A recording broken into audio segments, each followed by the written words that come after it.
Gentlemen, our future rests on the success of this cookie. Yes, CW. But what do we name it? How about Wafericious? Twist out cookie. I've got it! Chocolama! What about you, Hurley? Oreo. Hurley, you're a genius. Got milk? You're listening to Living Full Out with Nancy Solari. As a successful motivational speaker and trusted life coach, Nancy knows how you can live the life you want regardless of the challenges you face. Although she's legally blind, Nancy's mission is to inspire others to overcome obstacles and live life full out. Call in at 800-333-0001 to ask Nancy for advice on topics such as relationships, finances, business, health, and more. Just call 800-333-0001. Once again, that's 800-333-0001. And now, here's Nancy. Hello, everyone. Welcome to the Living Full Out Show. I am Nancy Solari, and today we are going to be talking about asking for help. Honestly, I got a real big crash course on that for me anyway, going legally blind. I had to ask for help over the years in terms of being able to see things or in order to learn new low vision aids, you name it. And what I want you to think about over the course of this hour is what is not working in your life? What is something that you just want to get some motivation around, or maybe a place that you feel stuck in life? This is the time that you can ask for help. Whether it be that you call into the show at 800-333-0001, we'll be taking your calls, or whether there's somebody in your life that you know that can be that support for you so that you can thrive and live your life full out. A lot of times in life, we just get so busy. We get so concerned about what people will think if we have to ask for help. Like we're supposed to know all the answers. We're supposed to have it all together. We're supposed to be the best at everything. But that's not always the case. Sometimes there's a lot of strength in being humble and asking for help. I know that I don't know everything. If I have a question regarding, technology, for example, that's not my forte. I will always ask for help. I love cooking. I'm getting to know it better. I'm learning new recipes, but I'm not an expert. I'll ask for help there as well. Asking for help does not always have to be a serious problem, a burden in your life. It could just be the most simple of questions.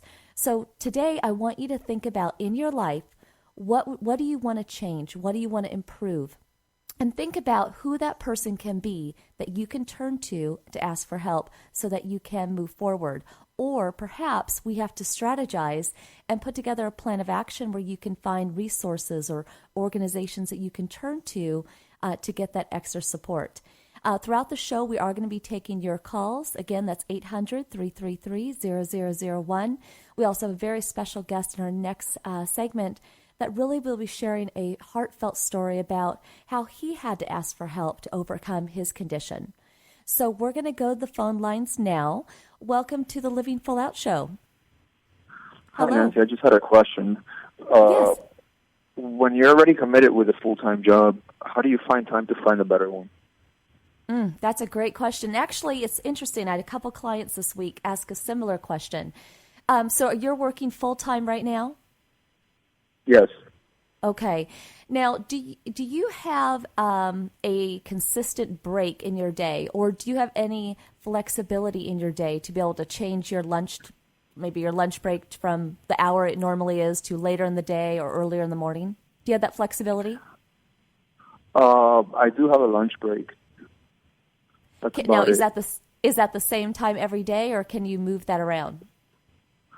It's always the same time, yeah. Always the same time. Okay. Yeah. Okay. And I want to ask that question because that's a very structured schedule that you have, which makes it even more difficult. The idea of jumping from a full-time job to another job is not an unknown concept for a lot of employers. If you find a job that you really want and timing is an issue, then you want to make sure that you let them know, listen, I've been very committed to my employer. I put all my attention and energy into what I do. But when I saw your ad, I knew that this was for me.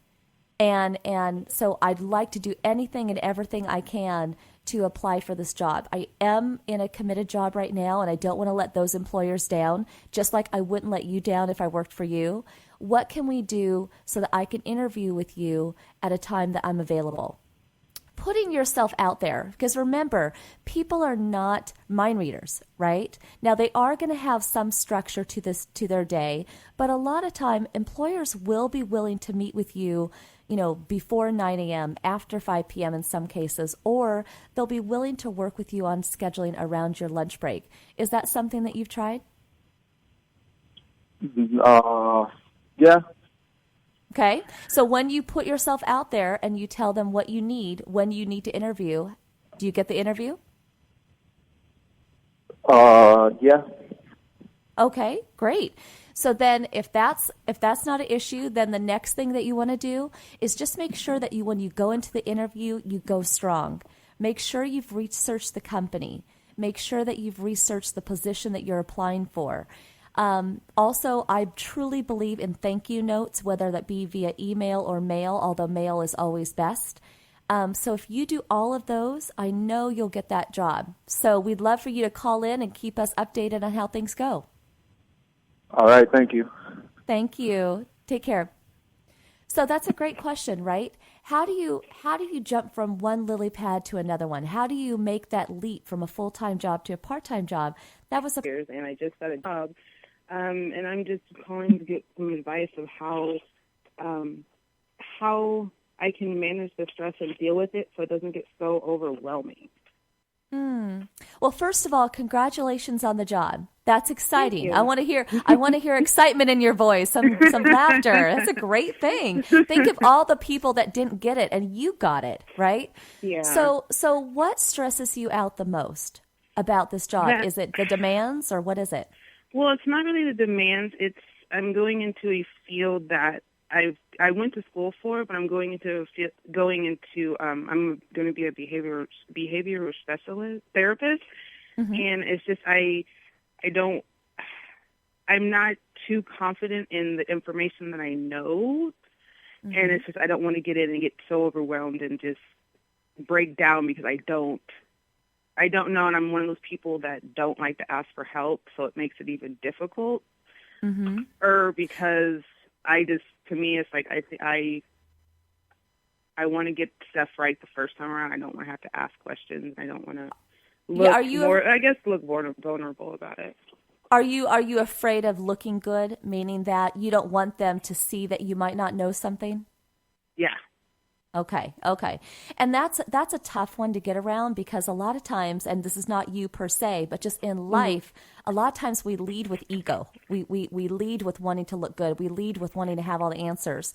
But remember that there's a lot of power in being vulnerable, in asking for help. Because if you ask and if you put yourself out there and you're honest about wanting to know more about something, then if a mistake is made, if it's not done exactly the way that they anticipated, then it's not like you've done anything wrong. You've already told them, I want to do better. Yeah. I want to be better. So you're kind of setting yourself up to success, to further success by being honest.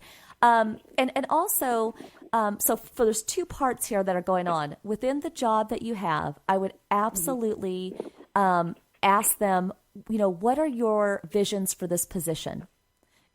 What are your expectations for this position?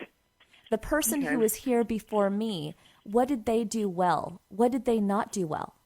I'm just curious, why did they leave? Yeah. And because you want to become very invested in making sure that there's a new person in this position, there's a new captain of the ship, and you're going to make sure everything goes right. But in order to make sure that things go right, you have to acknowledge perhaps in the past what might have gone wrong. That wasn't you. Now, when that opens up and maybe they're talking about projects that aren't done or things that didn't go right, that's an opportunity for you to ask about their expectations and ask for help in that way. Also, what you might want to consider, depending on what town you live in, is you might want to interview or shadow or take out to lunch a couple other behavioral therapists like you. trust me, we live in such a big world. It's not like the right hand talks to the left hand. Well, granted, some communities are tight knit depending on where somebody lives. But if you live in a large enough city where you could contact another behavioral therapist, talk to them on the phone, take them out to lunch, see if on one of your days off you can go shadow them, you're going to learn a lot, and you might be able to take some things back to your employer, really, impress them. Okay. Yeah. So again, I'm excited for you. I want to continue to hear that excitement in your voice, because those butterflies will go away as long as you tell them to go away. Say, go away. Go away, butterflies. I'm going to do really well at this position. Okay? Thank you. You got it. Have a great day. Thank you. You too. Bye-bye. Bye-bye. So, again, that caller, was struggling with, to be vulnerable, to ask for help, to put herself out there. And again, the question is yes. Now, be careful, go into any professional environment knowing that, you don't want to, appear completely weak or unknowledgeable, but at the same time, always remember that any job that you have, they chose you. They may have chosen you because of your expertise. They may have chosen you because of your demeanor, because they feel that you would connect best with their clients or with customers. Whatever that is, you were the one they chose over other people. From there, it's your job to set yourself up to be successful in what you do. And part of that will be due to asking for help. It's not a negative. It's not a burden. It's not looking bad. It's not anything. It's just being honest. And asking for help can also apply outside of work into relationships. Remember that whenever in life you're at a crossroad where you just aren't sure what the right thing is to do, or what to say, or how to behave, or how to act, or how to be of support to someone else, just ask. Communication is the key to any relationship, whether it be romantic, work, or beyond. So stick with us. We're going to be coming back in our next segment here with our very special guest, Brandon Rudolph. And we'll be back in a bit. Stay tuned.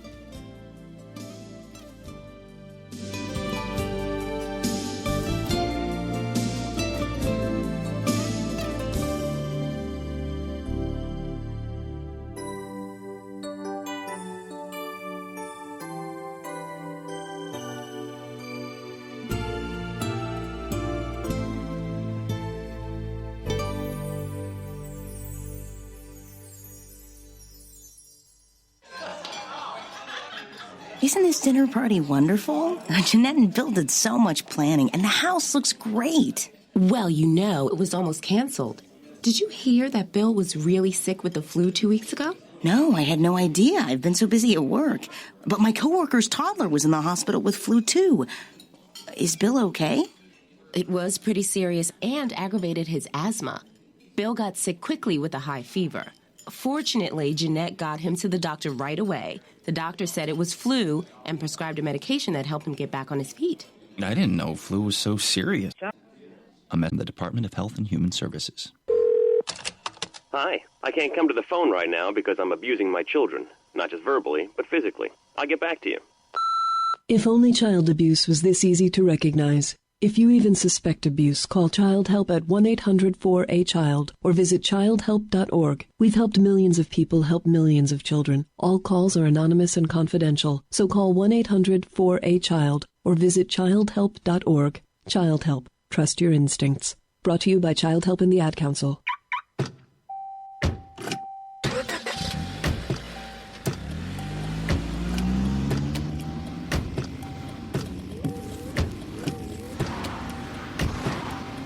Driving has a rhythm all its own. Don't wreck it with a text. Before you get behind the wheel, silence your phone. Or better yet, designate a texter. For more text-free driving tips, visit stoptextstoprex.org. Brought to you by the Ad Council and the National Highway Traffic Safety Administration. In the world of fairy tales, Sleeping Beauty had 3 good fairies to protect her. But in our world, protecting the beauty of the forest is the responsibility of everyone. Listen well, all of you. 9 out of 10 wildfires are caused by humans and can be prevented. We'll all pitch in. If humans can do it, so can we. Only you can prevent wildfires. Log on to SmokeyBear.com to find out what you can do. Brought to you by the U.S. Forest Service, your state forester, and the Ad Council.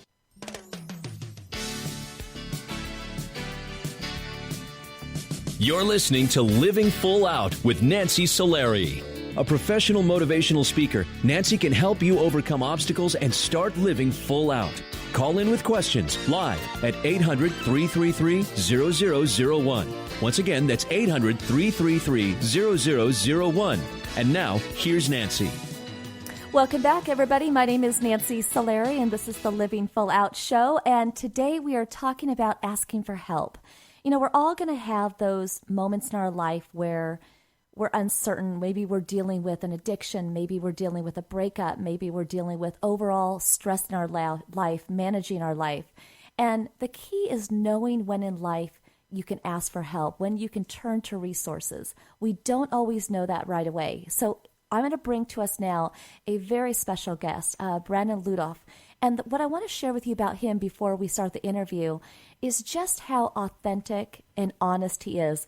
I initially met him online, found him, and did our research. And the one thing that I came away with was just how vulnerable and how authentic he was with his battle with alcoholism.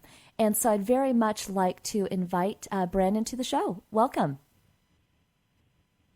Thank you. Brandon, hi. So thank you again for being on the show. And as I told everybody, I mean, you are just so genuine, and that will come through definitely as you share your story. But obviously your biggest, I guess you want to say, crisis that you battled through your life here was your addiction to alcohol. But can you kind of take us back a bit? I was 17, I believe. So once that happened, I started going out drinking a lot, got sucked into the bar scene. And after that, it just turned into a daily routine. Your body just kind of started depending on it. So you had been a cop, and yeah. So you know, it's interesting because we do tend to hang out with those that we have a lot in common with. And it seems that your cop buddies, they were the ones who drank more than you did before you got divorced and kind of started this new life. You know, what were some of the habits that you would do that kind of had you drinking, that progressed your addiction to alcohol? It was just a guy thing. You know, we would get off work from a stressful day, and a bunch of us were just single, and that's how we just relaxed. But then after that, like I said, it was just, my cop buddies, they kind of settled down and started doing their own thing, and I just progressed into the alcoholism, and just kept doing it and doing it and doing it. So there was no turning back for me. Yeah, and you know, you had shared with me that you actually tried to get your ex-wife back. You know, you had loved her. You guys had been, you know, early sweethearts, and then she didn't want to go back. She'd actually moved on, and you know, you had shared with me that was really the beginning of everything unwinding for you. Can you share with us about that day, about, you know, how you digressed? Yeah, it was right before our divorce. I've been drinking all day and was really depressed. I knew where she lives in a different town, so I drove up there, surprised her. Well, she wasn't there. Her roommate that I also knew from dating her and being married to her, that she answered the door, asked if she was there, and she told me she'd already moved on, was at her boyfriend's house, and that was kind of the defining moment, is that I knew it was over, and at that point I was all alone. Well, and feeling alone and feeling depressed, those are very real feelings. It's just, you know, sometimes we're able to cope with that, you know, through working out or turning to a friend, but for you, you just literally wanted to give up. I'm done. Yeah, I mean, it was, after that I didn't care. I was making a decent amount of money at a very young age. I had a house, had a car, had everything going for me, but nothing else mattered. Once I lost her, I didn't care. I didn't care that the police department was coming down on me. I didn't care that I was going to lose my house. I was going to lose. There. I tried going back to school, and I went from being a cop one weekend to a bartender the next weekend, which wasn't a very good choice. But I went back to school for a semester, and then started bartending and that drinking, that lifestyle. Some of my buddies at the time, at the time it seemed like a lot of fun. So I just quit school and started drinking and bartending full time, and that's pretty much all I did. I mean, during that time I lost a lot of good friends, and because they were just tired of putting up with my drunkenness all the time. But yeah, it was when you would drink, obviously you had a lot of things going on, and I'm sure that was a coping mechanism for you to kind of numb the pain. But when you were drinking and when you were alone by yourself, what would you think? I mean, you just lost everything. I mean, did you feel like you had any hope for the future? No. I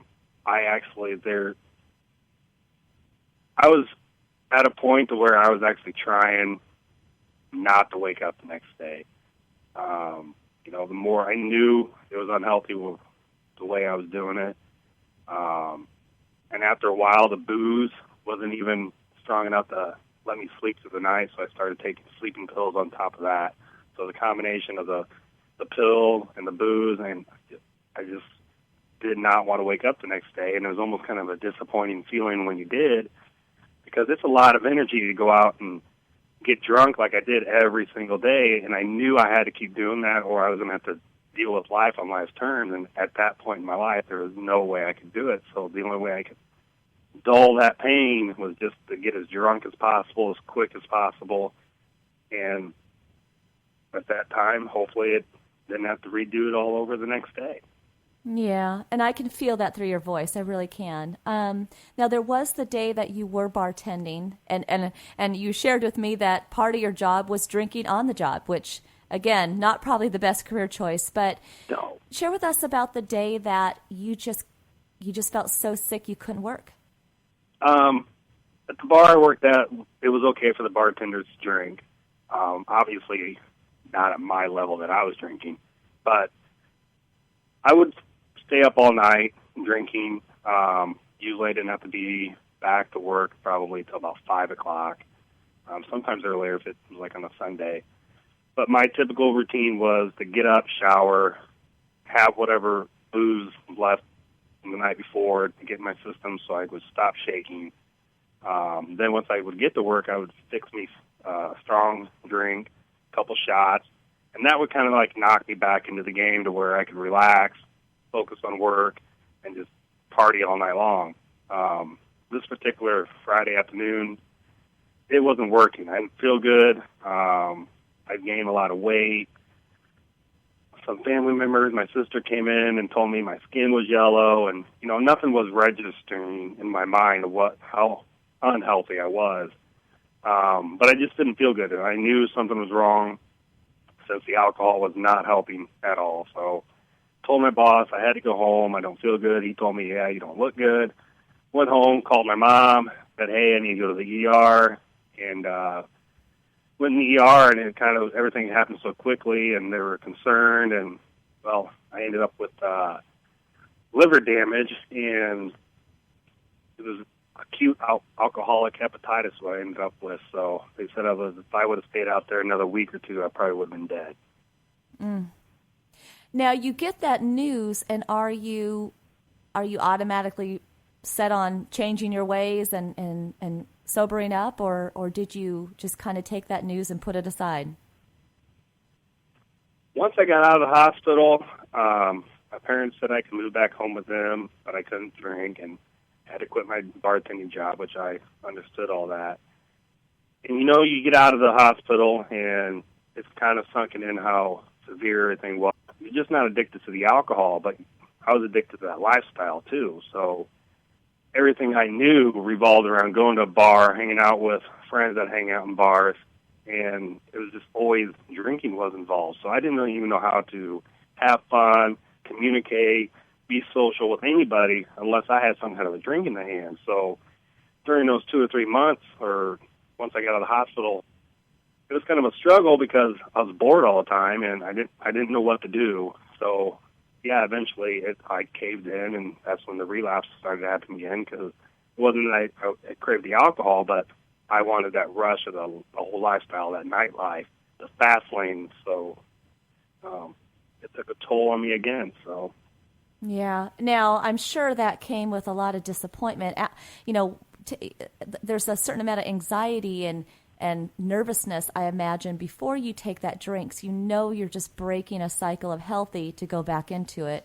We're going to be coming back shortly, Brandon, and I want you to share with us about your steps to recovery and all the various relapses, because everybody listening, this is a hard road, and this is something he still deals with even today. So stick with us. We're going to be coming right back, and we're going to be learning how Brandon asked for help and how he made the leaps to recovery.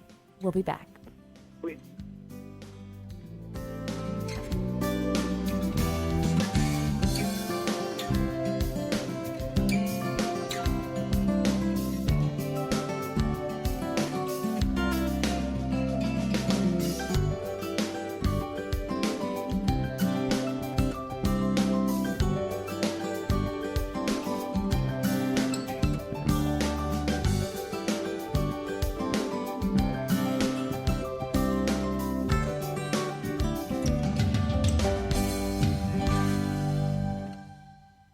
Hi, professional skateboarder Tony Hawk here with Bugs Bunny and Daffy Duck to remind you to get moving every day. Because when you get moving an hour a day, you'll have the energy to skate through anything.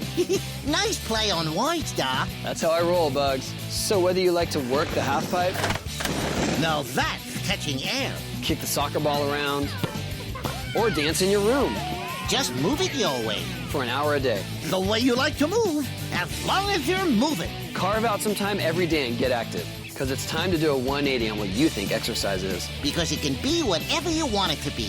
So be a player. Be a player. Get up and play an hour a day, Doc. Check out how to be a player at letsmove.gov. Head online to get tips on great ways to get moving every day.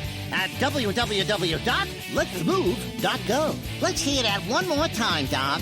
That's www.letsmove.gov. A message from the Ad Council and HHS.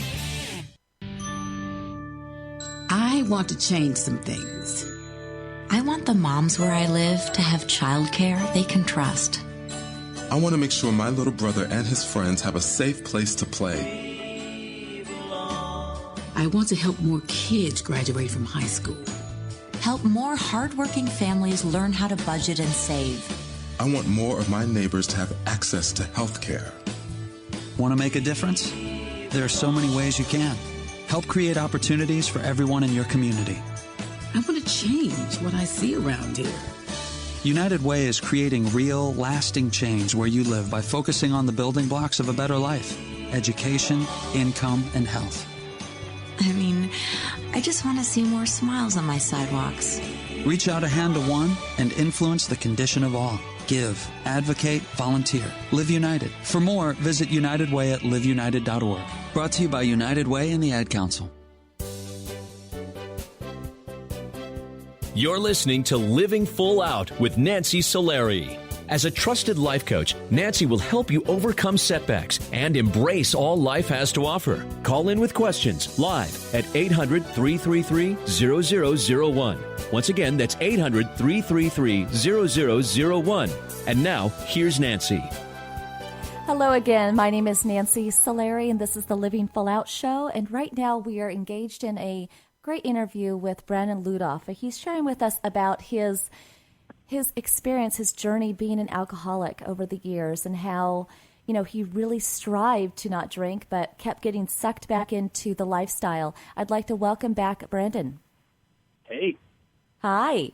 So, it's interesting. You went to the hospital, you got the news about your liver damage, you were sober for several months, and then you relapsed. And that's a common tale for so many alcoholics. But I guess one of the things that I'm curious about is how easy or difficult was it for you to engage into rehab? Was that something that you considered? Yeah, it was definitely something I considered. Once I got out of the hospital, everyone tells you to go to AA, you need to talk to people, you need to do this, you need to do that.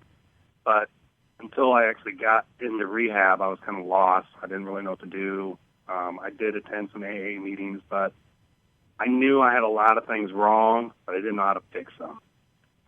So between 2006 and 2007, when I got into rehab, there was quite a few relapses in there where I would end back up into a detox facility, get out of that, be sober for 2 or 3 months, and then go right back into detox again. And it was just a deadly cycle there. Then one time I finally did relapse one time, and I actually got into rehab, and it was a life-changing event. There I actually received the help that I need to get past my divorce, to get past the life changes that I made. And it just really helped me refocus and get my mind right. And from that point on, the relapses didn't happen as much. They weren't as severe. And after the rehab, once I got out, it was a lot easier to ask for help and to get back to where I needed to be after another relapse would happen. And I'm just curious, what made you relapse? Was it, I know you shared with us that you enjoyed the lifestyle and you wanted to go back to that, but I would imagine having gone through all the work of rehab and getting that clarity and feeling like there is hope again, what was it about relapsing? Why do you think you continued to do that? After I got out of rehab, it was no longer, I was addicted to that lifestyle anymore. It's kind of like I didn't want nothing to do with that lifestyle. But I still had some issues, and I'm still working to explode inside. And the only thing I knew at that time was to go drink, go buy that bottle of vodka, and that's how I coped with it. So it was a way to manage the stress. I'm just curious, we're talking about asking for help today, and obviously you got a lot of great resources and help when you were in rehab. Was there somebody in your life that you felt you could turn to? Was there that person that kind of was that person that once stood by you, because obviously you lost some friends? Who were those people? One's definitely my mom. She definitely stood by me through this whole thing. I know I put her through hell. A lot of tears were shed. But she's definitely one person that she would come sit with me in the bars and just wait for me to, hey, you ready to go home or are you ready to go to detox? At first she might have fought with me, but once she became more educated on it, she knew there was no stopping me once I began, but she wasn't going to let me die. So she did everything she could. I had a lot of great friends through all this that I still consider great friends today. And there was always people there I could have called, but the way I'm getting better at it. I never actually picked up that phone and actually called them or said, hey, I need help. So I don't know if I really ever, up until the last 6 to 12 months of my life, have I ever reached out to anybody. But I always knew they were there. I always had somebody there, and my mom was definitely one of them. So it's definitely great to have that support system. So what is the new conversation? What is the new relationship that you have with these people? How did you decide to step into being so vulnerable? Back in March, after a period of recent relapse here, even the relapse is part of the life of a recovering alcoholic, I knew something had to give because whatever I've been doing was not working. So I went in and decided to go to counseling. And this was one of the few times that I was actually did counseling on my own, where I didn't have courts, I didn't have someone pressuring me or something like that. I wanted the counseling because I knew I had to find out a way to open up and not bottle this stuff in. So the counselor that I'm seeing currently, she has cracked my code, whatever you want to call it, and has definitely helped me open up to people, open up to my mom, open up to some friends, talk more when I do go to AA. So my relationships now is when I do talk to these people, you're getting right to the point. There's no denying anything. There's no walking around the problem. It's just you get right to it and say, this is what I'm dealing with. This is what I need help with. And so the relationships that I'm building now are a heck of a lot stronger than I've ever had in my whole life. Mm. And you know what? That's so great to hear, because I think you deserve that after all this time. And your last relapse was just in June, not too long ago. Yeah. What is the daily mantra for you? What is the habits that you have to do in a day to keep yourself from not drinking? Keep myself busy. That's the main thing. You always, that thought of drinking is always there every single day. Some nights are worse than others. You have the using dreams where you wake up and you're just praying that it was a dream and you're not really drunk or hungover or anything like that. So the using dreams are still there. The thought throughout your whole day, if someone, ticks you off, or money situations, or whatever the case may be, the first thing that your mind goes to is, man, if I could just go drink this off if I wanted to. And then once you start walking yourself through the steps and saying, yeah, the initial thought might sound like a lot of fun at first, but the end result is not very pretty at all. The end result's either jail, death, hospital, something. So you just try to use other coping mechanisms and, like I said, reach out to people, keep yourself busy, know your triggers. I know certain people I can't hang around, certain places I can't go. It really comes down to changing your people, places, and things, and keeping those that are in your support system close, because the minute that they recognize things that I don't, the minute they think I'm slipping or messing up, they're calling me. They're stopping by. They're messaging to say, hey, are you okay? What's going on here?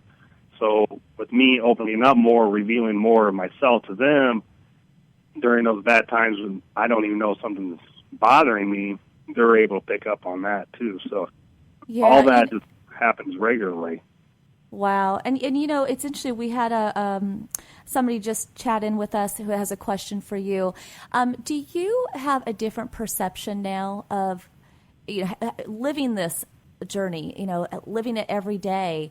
What is your perception of other alcoholics versus some of us who don't have that attraction, that addiction? I have a very special place in my heart for any kind of addict. I'm very open with them. I'm very understanding. Since I've made that video, I've received lots and lots and lots of messages through Facebook or on the YouTube site itself. I definitely understand the struggles. So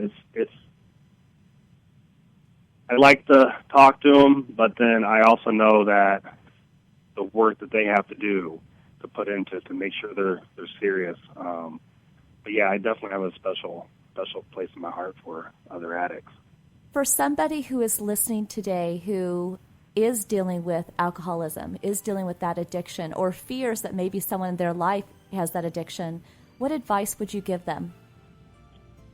For the actual addict, dig down deep, do some soul searching, and actually find out what's causing this. Because once you get through the detox phase and your body's no longer dependent on it, try to find out what's actually causing it, what's causing the relapses. And it could be a different reason each time, but you got to almost dissect each thing, and you got to learn from it. And you just got to think of the positives that can come from the negative and just make the best of it. I understand it sucks being an addict, going through it every day, can't go to certain places. If you're single and you're trying to date, you're trying to find someone who doesn't drink and all that kind of stuff. So there's a lot of hassles, but the end result is staying sober. It's worth it. The work that you got to put into it it's definitely worth it. To people that are dealing with addicts, my advice to them, because I've had a few people ask me about family members or friends and stuff, is just stick by them. Don't enable them at all. But every time that phone rings and they want help or they need someone to talk to, stick by them. Don't give up on them, because it is a long, long process. I know it's taken me 12 years now to get to the point I'm at. So, and then a lot of heartaches with my family and close friends that I've had in relationships, So it's not easy, but they're still there with me. They're always right there by my side. If I'm having trouble, I can pick up that phone, I can call them, and just knowing that they're there, that's the great thing. Well, and you're a perfect example of living full out. You're doing it every day, and you're helping people along the way as well. And that's all that one could ask out of their life. So thank you, Brandon, so much for being on our show today. And, we'll be thinking of you and keeping you in our hearts and prayers. Well, thank you for having me. All right. Thank you. Have a wonderful day. And everybody will be coming back taking your calls. Again, the line number is 800-333-0001. We'll be back.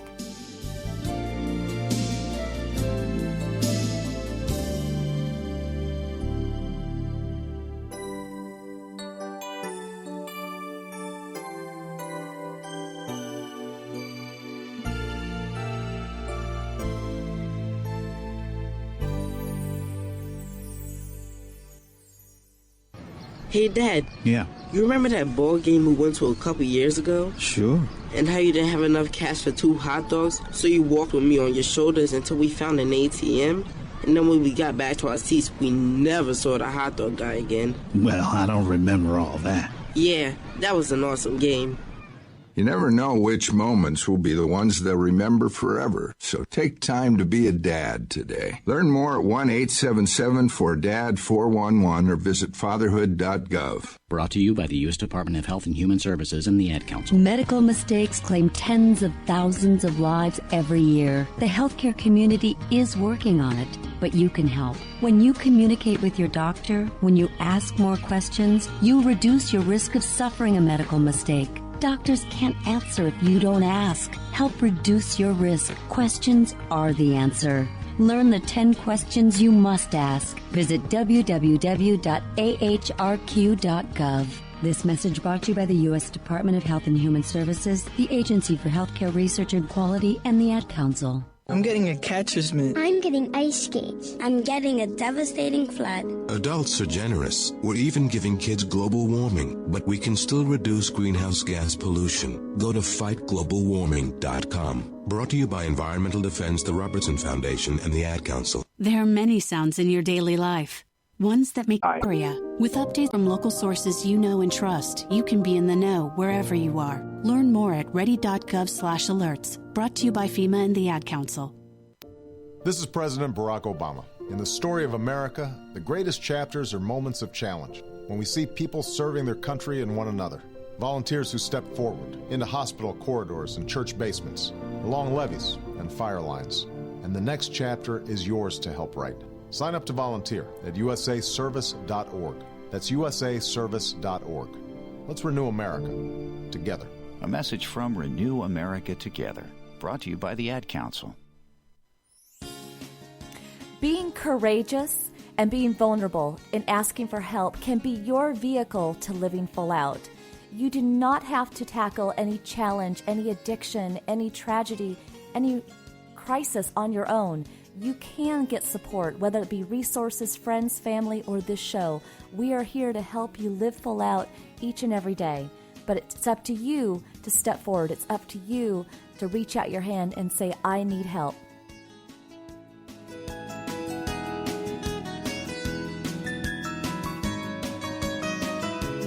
You're listening to Living Full Out with Nancy Solari. As a certified life coach, Nancy can help you to overcome challenges and start living full out. Call in with questions live at 800-333-0001. Once again, that's 800-333-0001. And now, here's Nancy. Hello, everyone. Welcome back to the show. We are in our last segment, but this is the time for you to call in. That number again is 800-333-0001. And again, today we're talking about asking for help. It's very fitting, and especially with that interview we just had with Brandon.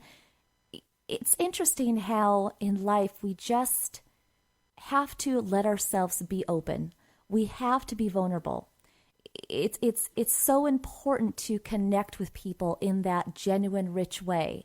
And again, we're going to go through different periods in our lives, whether it be at work or in a relationship, where you might have to quote, quote, look good or play the part. But you will never feel more like yourself when you can let people in.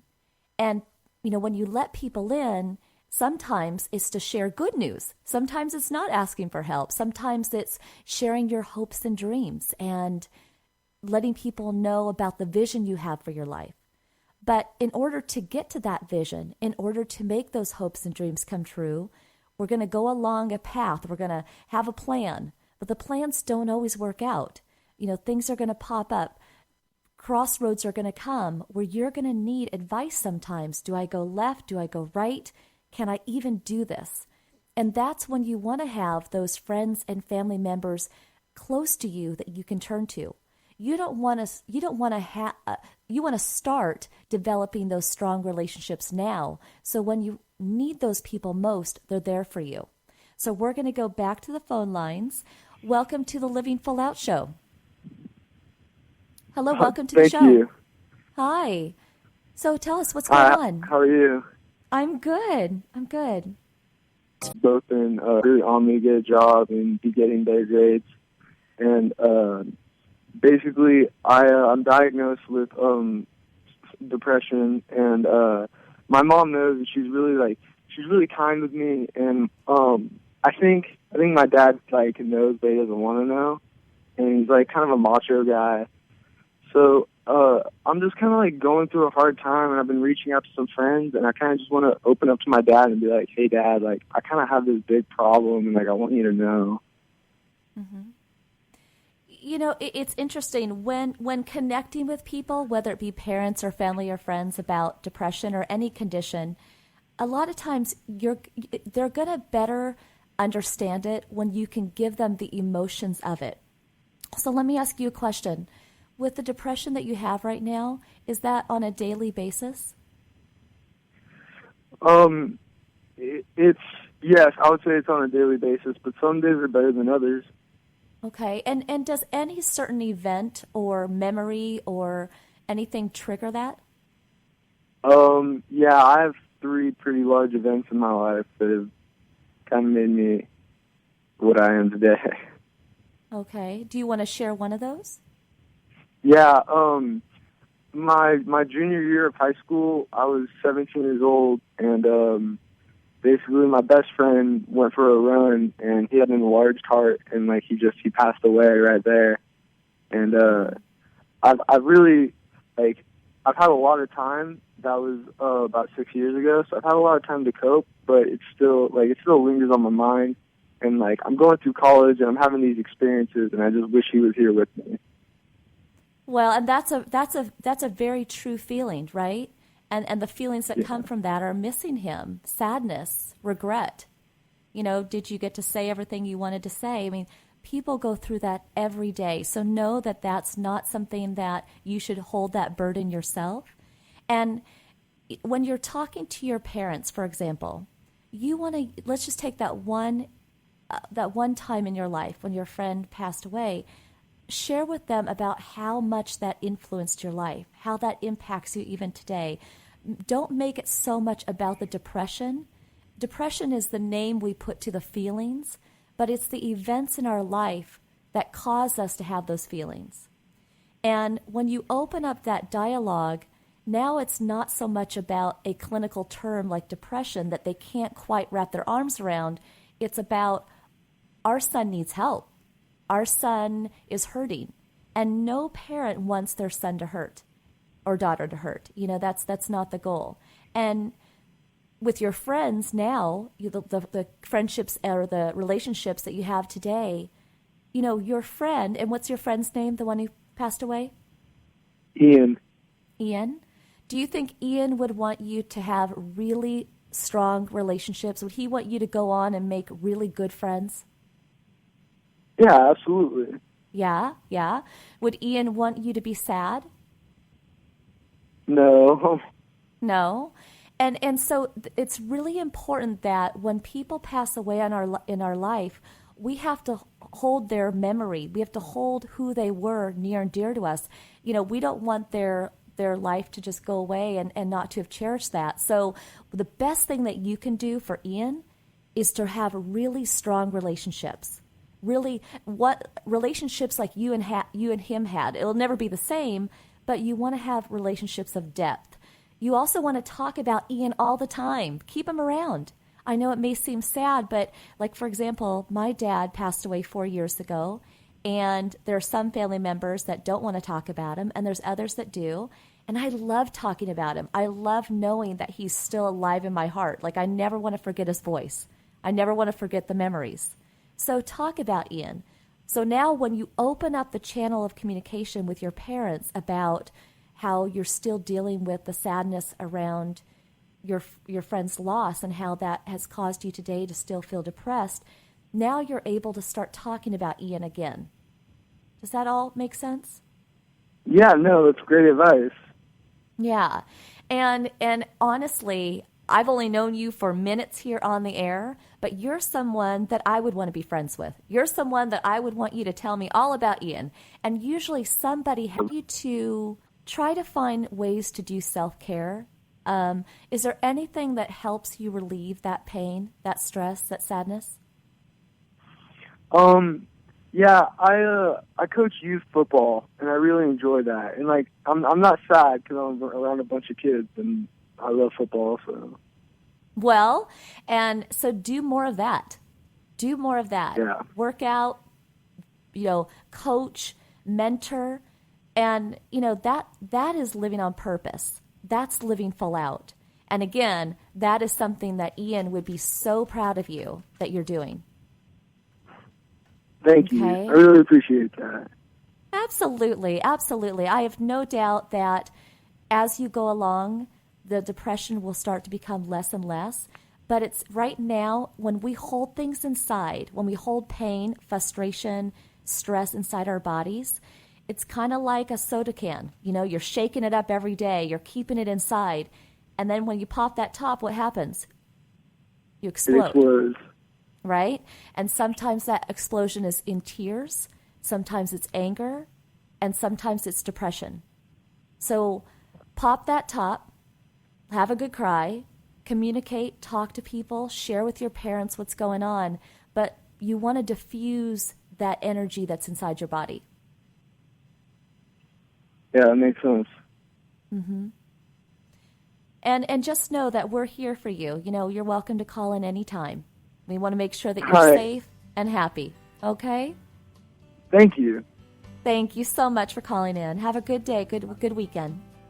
All right, you too. Bye-bye. Bye. Bye.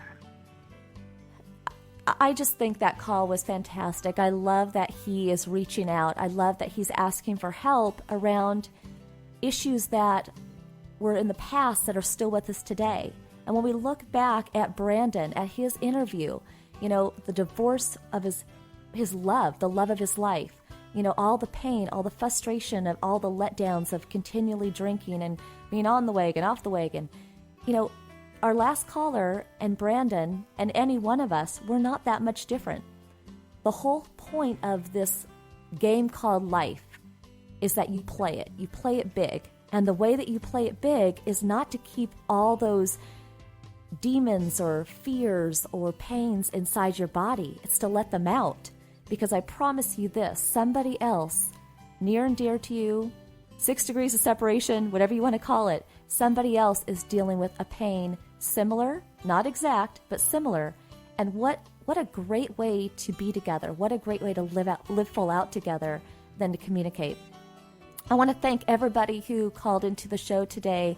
Great questions. Keep them coming each week. The number again each week is 800-333-0001. I want to also thank Brandon, our very special guest, and everybody, if you are dealing with alcoholism, check him out. He's online. He's got some great YouTube videos of tips, and really his story, it goes on to inspire me. I want to thank our entire Living Full Out family here. We have Mindy and Roxana and Rich Hall in the studio putting together the show for you, and everybody behind the scenes. So next week, though, we'll be back. More of your questions, more inspirational guests, and keep in mind, today's show is about asking for help. So think about where in your life you need motivation. Think about what past experience, what past tragedy you're finally ready to let go of, and turn to somebody in your life. Share with them your fears. Share with them what's the pain on your heart, and I promise you, you will be set free. You will be living full out. Thank you so much, and have a wonderful day.